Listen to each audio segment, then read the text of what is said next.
ప్రియ దేవుని బిడ్డలారా, ఇదిగో ఈ వాక్యం, ఈ పరిశుద్ధ గ్రంథమైన ఈ వాక్యమే ఇది ఈరోజు నన్ను నిలవబెట్టింది. ఈ వాక్యము చదివినప్పుడు నాకు సంస్కారాన్ని నేర్పింది. ఈ వాక్యము చదువుతున్నప్పుడు నన్ను బ్రతికించింది. ఈ ధర్మశాస్త్ర గ్రంథాన్ని ధ్యానిస్తున్నప్పుడు నాకు జ్ఞానాన్ని నేర్పింది.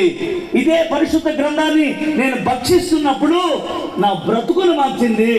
ఈరోజు బ్రతికించి మీ మధ్యలో నిలవబెట్టగలిగింది. ఇదిగో ఈ ధర్మశాస్త్ర గ్రంథమైన ఈ పరిశుద్ధ గ్రంథం. హల్లెలూయా చెప్పండి. దేవుడు చాలా నమ్మదగిన వాడండి. ఆయన గొప్పవాడు అనడానికి సజీవ సాక్షినైనా నేనే మీకు రుజువుగా కనబడుతున్నాను. నా ప్రభు ఇలాంటి అద్భుతమైన కార్యాలు చేయడం ప్రారంభించాక ఇక దేవుని వెంబడించి మొదలు పెట్టాను. ఎన్నో పాటలు రాయగలిగాను, ఎన్నో రాత్రులు దేవునితో గడపగలిగాను, ఎన్నో ఆన్లైన్ ప్రేయర్లు జైల్లో చేయగలిగాను. ప్రభుతో గడుపుతున్న ఆనందం బహు ఆనందంగా మార్చబడిపోయింది.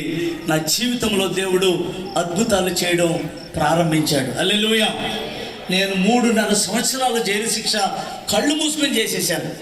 5 నెలలు చేయలేకపోయిన నేను ప్రభు ఎప్పుడైతే నాకు తోడయ్యాడో, వాక్యం ఎప్పుడైతే నా అంతరంగానికి వచ్చిందో, నేను వెంటనే ఈ వాక్యము ద్వారా దేవునికి బహు దగ్గర అవడం ద్వారా ఇంకా నేను ప్రభువులోనికి బలపడి నేను ఎన్ని రోజులు జైలు చేస్తున్నానో గుర్తే లేదు నాకు.